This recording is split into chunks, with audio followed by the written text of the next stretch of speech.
ചേച്ചി,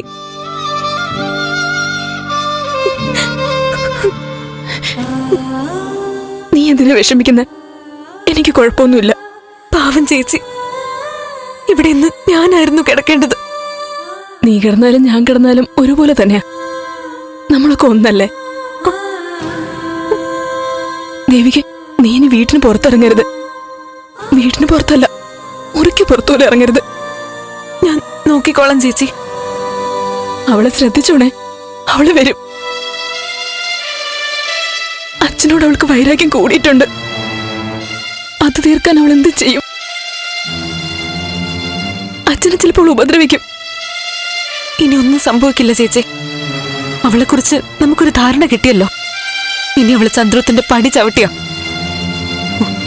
അത് ഞാൻ ഉറപ്പിച്ചിട്ടുണ്ട്. വേണ്ട മോളെ, ഇനി ഒരിക്കലും ഒരു ബഹളം പാടില്ല. നീ ബലരാമൻ അങ്കിളിനൊന്ന് ഡയൽ ചെയ്ത് തരാവോ? അങ്കിളിനോട് ഞാൻ പറയാം, ഇങ്ങനെ നീട്ടിക്കൊണ്ട് പോകാൻ പറ്റില്ല എന്ന്. ചേച്ചി, അല്ലെങ്കിൽ മേരി തോമസിനെ വിളിക്കാം. നമുക്കും ജീവിക്കണ്ടേ? ഇങ്ങനെ പേടിച്ചും കരഞ്ഞൊക്കെ ജീവിക്കാൻ നമുക്ക് തലയിലെഴുത്തൊന്നുമില്ല.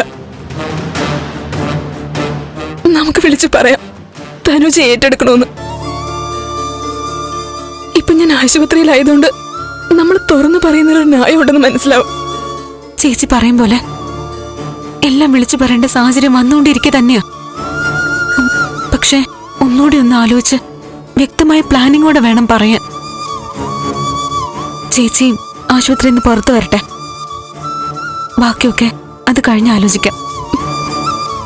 പോലീസ് വന്നു, കാര്യങ്ങളൊക്കെ ചോദിച്ചോ? പോലീസ് ഇതുവരെ എത്തിയില്ല. ഗിരീഷേട്ടന് അതിന്റെ ഒരു ടെൻഷനുണ്ട്. എന്തായാലും വൈകാതെ തന്നെ വരും.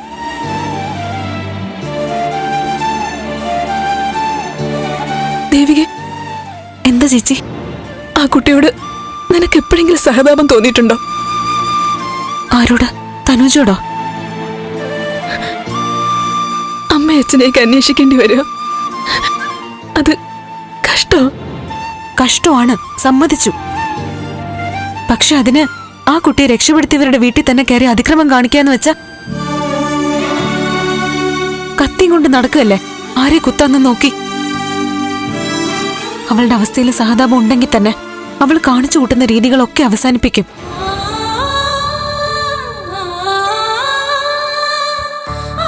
ചേച്ചി അവളെ കുറിച്ചൊന്നും ആലോചിക്കണ്ട.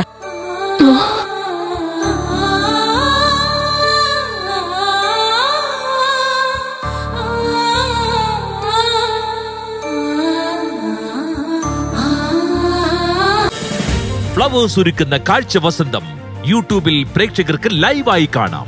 ഫ്ലവേഴ്സ് കോമഡിയിൽ ജോയിൻ ചെയ്യൂ, ആസ്വദിക്കൂ.